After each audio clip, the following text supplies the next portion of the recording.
Hello everyone, I'm Franco. And I'm Mike. And welcome to the Pilot Talk Show!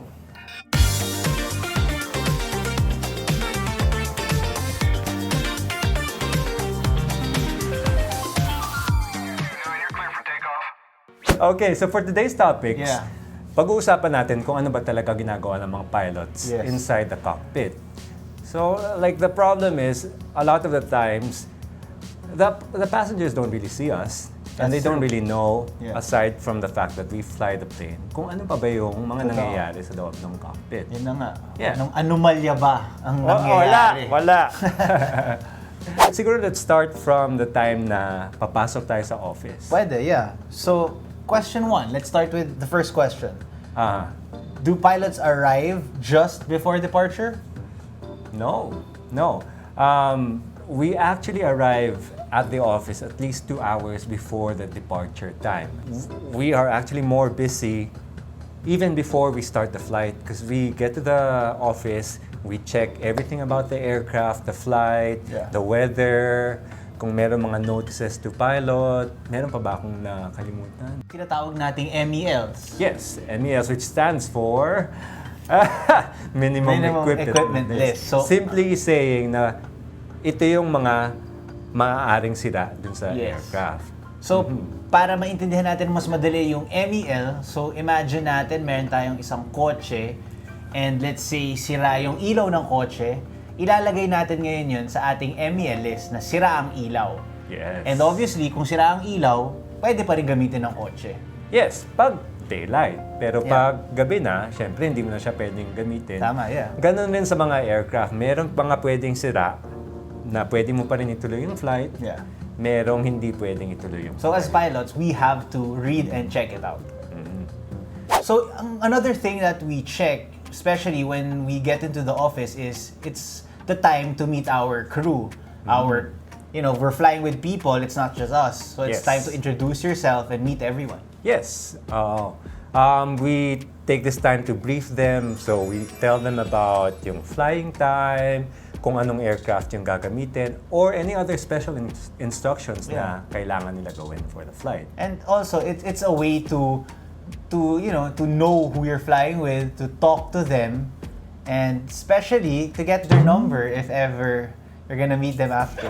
Just kidding. Oh my God. Well, like some of the crews na makakalipad natin, you won't see them until after 1 year. That's true. Sa dami ng, like, back when there were so many flights sa airline natin, you fly with a set of crew, you fly with a pilot, and sometimes I won't see them for 1 to 2 years. Yeah, that's true. Doon ko lang makakalipad ulit. Okay, so after natin sa office, we go. That's the only time that we go to the airport. Now, a lot of passengers are asking, why did the flight crew board so early? Kaya nga, bakit nga ba? Marami tayong ginagawa eh. So, a lot of the times, the passengers will see the crew walking into the aircraft and they wait for another 30 to 45 minutes before we even start boarding. Minsan, you can see the passengers' faces, parang galit na sila. No? So what we do, syempre, once we get into the cockpit, it's not something that pasok lang kami tapos game na. Yes. Syempre, there's a lot of procedures that we do. We get, in short, we get the aircraft ready for a safe flight. So how do we get the aircraft safe and ready? This is actually more of the cabin crew getting the aircraft ready. Because once they get to the aircraft, they still have to check a lot of things. They check nila kung may sira, kung may nawawalang mga oxygen masks or life vests. They coordinate with the catering para maipasok yung mga food dun sa aircraft. We gotta eat. And then ang mga pilots naman, kami nag-handle ng pag-refuel dun sa aircraft, making sure na kompleto yung documents ng cargo. Yeah, we input our route into our computers, di ba? Kasi we have to follow a route. Hindi siya bara-bara lang, nalilipad ka lang. May mga street signs din sa air. At the very least, we make sure na the aircraft is safe for the flight and it's ready for the flight. Once we give that go signal na yes, sige, saka lang kami magpapaboard ng passengers. But speaking of that delayed flights, naka-experience ka na ba ng delayed flight? Delayed flight, many times, but it's very rarely due to the pilots or the crew being delayed. Okay, so you hear that, It's rarely due to us, guys. No. It's never due to us. Oh, it's never due to us. It's never due to us. Oh, tandaan natin na because a lot of the passengers say na minsan pag naiiwan sila ng aircraft, di ba pag departure time na aalis yung aircraft, whether or not nandun kayo sa plane. That's true. Ang dami nagre-reklamo na, kayo nga pag delayed, hinihintay namin kayo. Tapos pag kami ang na-delay, iiwan nyo kami. FYI, never nang iiwan ng pilot. Kami ang iniiwan. Which means, kapag kami ang na-late sa aircraft, there is always a reserve crew ready to take our place para lang hindi ma-delay yung aircraft. Kasi it's our job to be on the plane on time. So if someone gets sick or an emergency situation happens, hindi ka makakapunta sa aircraft, there's a line of pilots waiting to be called. There are some pilots waiting on standby at the airport and some pilots waiting on standby at home. So pag naubos na yung standby sa airports, tatawagan na yung mga naka-standby sa bahay. Saying, punta na kayo sa airport, ubos na yung standbys natin. So once we take off, climb na tayo, pagdating sa cruise, ano ba talaga ginagawa natin once the aircraft is in flight na? Ano nga ba? Marami. So for example, we have a very long flight. Let's say a 9-hour flight. Ano ginagawa natin? Well, it depends kasi for cruising, if it's a short flight, definitely you're still gonna be busy kasi you're preparing for the approach. Now, it's a different story if it's gonna be a long flight, let's say going to Dubai. That's roughly what? 12 hours? Yes. 10 hours? So, mahaba ang cruising time mo. So ngayon, mapapaisip ka, ano ba talagang ginagawa namin sa ganung kahabang oras, di ba? Andyan yung mga standard natin ginagawa. Standard. Which Siyempre, is standard. Fuel checks, Tama. making sure that the systems ng aircraft is okay kasi maraming systems yung aircraft, air conditioning, pressurization, engines, fuel system, oil system, lahat yan chine-check namin. Aside from that, nakatingin din kami sa labas. We are checking for the weather. Then meron din kaming kausap doon, which is yung ATC controller telling us whether or not we should maintain the flight level. And where we go. Should we go left or right, straight, up or down? So that's their role in this cruising phase. So at all times, may contact pa rin tayo sa ground, no matter how high we are. That's true. As a prudent pilot, syempre, it's your duty, it's your airmanship, dapat napaplano mo na yung flight mo. So you know your route, you know your options, saan ka pupunta, anong airports ang pwede mong puntahan.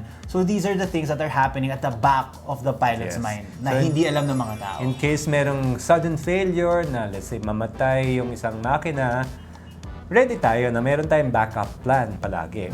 May malapit na airport, doon tayo pupunta. Let's say, suki tayo ng mga nanganganak sa Dubai. Suki tayo sa mga nanganganak sa Dubai. So usually from Dubai to Manila, meron dyan manganganak bigla. Some halfway through the flight. Meron tayong naka-ready dyan na mga medical support on the ground. May airport tayong pupuntahan kung saan pwede magbigay ng medical assistance. Aside from the fact na yung mga cabin crew natin, trained to give first aid and assist dun sa nangangailangan. Ano bang mga bawal? Bawal mag-music. Bawal mag-music. Bawal mag-music. Bawal mag-Netflix. Bawal mag-Netflix. Bawal mag-TikTok. Bawal mag-TikTok. Yun na. Never ko ginawa yun kasi, mabait tayo eh. Sure. So speaking of sleeping during cruise, this happens when we have a 3-man operation. What is a 3-man operation? If you can tell them. A 3-man operation is yung man, tatlo sila. Yung 3-man crew is simply as it states, you can either have 3 or 4 pilots flying one leg of the flight. So at any given time, you need 2 pilots flying the aircraft. You have a spare one para makapagpahinga yung mga lumilipad. So kailan ba usually nakikita to? So for example, Dubai flight, as stated earlier, it's a 3-man crew or a 4-man crew. Because not only is it a long flight, minsan in the middle of the night red eye siya. So mag-depart kami at 3 a.m. ng local time and then a-arrive ng Manila. So regulation-wise, it is required to have a 3-man or a 4-man crew. Now, speaking of this 3-man and 4-man crew, paano nahahati ang tulog? Si captain lang ba natutulog ng matagal? Or sa isang mata? Well, medyo technical. Paano nahahati ang tulog? So we have the cruising, and then bibilangin na, we compute kung gaano katagal kami nagko-cruise. And then from there, they divide namin to 3. Yeah. So usually yan, tig to 2 hours na magtatrabaho. So 2 hours, then pahinga. Tapos yung isa mag-substitute, and then 2 hours din siya, and then lipat dun sa kabilang chair. Yeah. So parang ang mangyayari is, equal pa rin ang tulugan ng lahat, depende na lang kung anong pag-uusapan niyo. Pero natutulog kami while cruising. Oo. Meron namang chance? Meron na bang time na nakatulog yung dalawang piloto? Nako, hindi ata pwede yun. Well, masarap ang bawal. Pero like, speaking of cruising, since marami tayong, hindi naman free time, but we have time to talk, syempre maraming chismisang nangyayari. Diba? So anong mga chismis ang mga narinig mo doon? Kung sino ang nabuntis sa cabin crew, sinong nakabuntis, sinong dinadate nito, sinong dinadate ng ganyan. Meron pa yung kabit ni ganito, kabit ni ganyan. Kasi matagaling hours, mamalalaman mo na lahat ng stories. So for example, it's a Davao flight, medyo maliit yung cruising time, malalaman mo yung story ng kalipad mo, ng cabin crew mo. But if it's a long flight, let's say Dubai again, malalaman mo yung stories ng family na nung kalipad mo. So Mike, meron bang times na hindi tayo pwedeng mag-usap or mag-chismisan sa flight? Well, meron tayong tinatawag na sterile cockpit concept. So, from the time na mag-push back yung aircraft or gumalaw siya, and then mag-take off, mag-climb all the way until 10,000 feet, we have the sterile cockpit. Which means we are not allowed to talk about anything else other than what is related to the flight. So it's all flying related. Yes. How to fly the aircraft, the safety of the flight. So ano mga pwedeng pag-usapan? Halimbawa, yan, may weather, may ATC instructions, speed, kung ano speed natin, sa tayo pupunta, kaliwa, kanan, mga ganun. Ano mga bawal pag-usapan? Siyempre, yung girlfriend ni ganyan, yung suot ni ganyan, hindi tayo pag-usapan yun. Oo. So yun yung sterile cockpit nating tinatawag. And additional pa pala, from 10,000 all the way to the landing hanggang makapark tayo dun sa parking bay natin, sterile cockpit na rin yun. So again, pag-usapan natin yung landing, ATC instructions, taxi instructions, but anything other than that, bawal na natin pag-usapan yun. Yeah, so ano ang purpose ngayon nito? Yeah, so the purpose of the sterile cockpit rule is because etong take-off and landing namin, these are the most busiest times of the flight. That's why we have to be 100% concentrated. You have to be in the game. Like a lot of the passengers don't realize na yung pilots are actually very busy on the ground. That's true. On the ground and below 10,000 feet. Yeah, that's true. But once we reach yung above 10,000 cruising altitude, they're a bit more chill. Yeah, yun yung mga Netflix moments na. Bawal yun. Now, I think a lot of our viewers want to know about yung turbulence kasi maraming natatakot sa turbulence eh. So ano ba ang ginagawa natin pag may turbulence? So usually, pag may turbulence tayo, as pilots, ang gusto namin mangyari is a flight with no turbulence. That's our goal. But it doesn't really happen in real life because there's so much factors. Okay. So once we enter a turbulence, definitely we turn on the seatbelt sign for everyone's safety. And then we have a lot of technical things that we do. We reduce our speed, we can climb on altitude, we can descend, we can take a left turn or a right turn so that we can, we won't go straight head on to the turbulence. Oh. Ikaw, ano pang ginagawa mo? Honestly, favorite ko ang turbulence kasi mas mahimbing yung tulog ko pag may turbulence. Feeling ko dinuduyan ako pag may turbulence. Ako, takot ako sa turbulence eh. Paano ka matakot? Pero syempre, kailangan mukhang hindi takot. Yeah. But a lot of passengers are scared about turbulence. Yan yung pinaka-fear nila. But we want to assure our viewers and our passengers na these planes can handle a lot. They were designed to fly in turbulence. It's actually designed to fly into a thunderstorm and you can get out safely, diba? Ano ba nangyayari pag may thunderstorm? thunderstone. Pag tinamaan ng kidlat, Nako. ano mangyayari? Well, technically, Napunta na doon. the aircraft is safe kahit tamaan siya ng kidlat because there's some things we call the static discharger.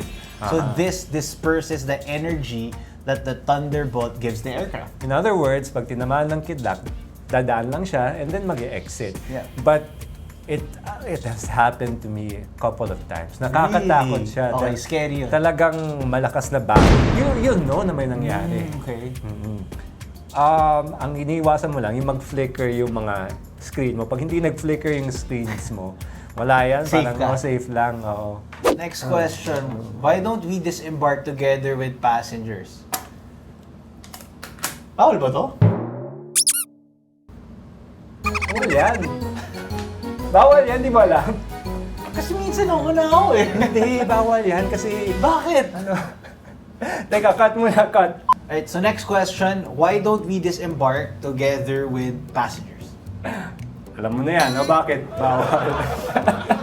So, we don't disembark together with passengers because we should be the last one to leave the plane because there are some things that can happen. There are a lot of things that can happen. On the aircraft, even though the engines are shut down na, nagdi-disembark na, some of the systems ng aircraft are still on. A lot of the mechanics start coming in and checking the aircraft. Aside from that, of course, we have to check the aircraft kung may naiwan ba, if there's something that has to be fixed. So we have to be the last ones to disembark the aircraft. The endorsement should be proper to the mechanics. Yes. And as well for the cabin crew side, they have to check if there are left baggage. They have to endorse that as well to the ground staff. So for the next question, what is the longest flight that you have ever done? Longest flight that I've ever done was Dubai, and that Dubai. was roughly 10 hours? 10 hours. Yeah, it was 10 hours. Oo. What about you? Well, as of the moment, ang longest na lang natin is Dubai, which is around 10 hours. But before, we used to have Riyadh, which is 2 hours longer, so 12 hours. 12. Haba nun. Well, it's not even considered as long haul pa talaga because there are other airlines that fly longer routes than that. Okay. I think the longest is Sydney to New York ng Qantas Airlines, which is 19 hours. Wow, ang haba nun. Yeah. So, ubusan kayo ng kwentuhan ng Yan na nga eh, mapapagkwentuhan nyo na lahat. lahat. So for the last one, what is your most unforgettable moment as a pilot? Not really the most, but I have two. And Okay. they are both related to my family. So, there was one time na nagkaroon kami ng family vacation sa Hong Kong. So my entire family was there, my mom, my dad, all my brothers were there. But I had a flight the next day. So I had to come home early from Hong Kong. And then, hindi nila alam, ako pala yung susundo sa kanila to take them from Hong Kong That's nice. to Manila. Yeah. So, pagdating sa sa airport, and then while we were taxiing into the terminal, makikita ko yung dad ko and yung mom ko parang pumapalakpak sila, parang proud na proud nila. That was the very first time na nakasakay sila na ako yung pilot. That's nice. So that's nice. Parang yun yung first time. And then also, yung last flight nung dad ko. So, Bago siya mag-retire. bago siya mag-retire. So okay. my dad retired at 67.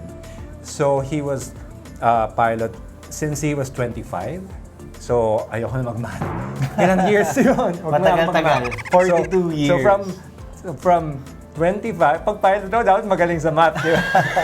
So from 25 all the way until 67, he was a pilot. Okay. So, ni-request namin sa office na yung last flight niya, kami magkalipat. Saan kayo nag-fly nun? Davao lang. Nice, Sa Davao nice. lang kasi bawal na siya mag-international kasi if you're above 65, puro domestic ka na lang. Okay. So, very last flight niya, yun, lumipad kaming Davao. It was very surreal. For sure. Na parang, it felt like he was passing the torch sa akin. Parang, parang retired na ako. Ikaw na. Naman. Ikaw na. I think may pictures kami dyan. I'll look for the pictures and I'll show it to you guys. Ikaw, meron ka Alright, rin. so for me naman, as you said, family ka. Ako rin family ako. Yeah. So, bago pa lang akong pilot nun, less than a year flying, released to the line already. So lumipad kaming Japan, brought all my family. At yung pinaka-unforgettable lang doon is, syempre, as a new pilot, medyo hindi ka pa sanay sa aircraft. So yung mga hard landings mo, medyo nandun pa. But for some reason, sobrang ganda ng landing ko at yun hindi ko makakalimutan. Yun na yun. Parang yun rin yung nakaka-pressure kasi syempre pag magkamali ka or pangit yung landing mo, baka i-judge ka nila. Since landing yung pinakahuli, doon ka matatandaan. Yeah. So guys, that's it for our video today. Thank you for staying all the way to the end. If you have an experience na unforgettable like ours, please put it in the comment section. Or if you have any topic that you want us to discuss in the future, leave it again in the comments below. Yes, again, thank you, and don't forget to hit the like and subscribe button and the notification bell so you will know if we have a new video. This will help us a lot and will help the channel as well so that we can create more videos for you guys to enjoy. Again, I'm Mike. I'm Franco. And this is the Pilot Talk Show.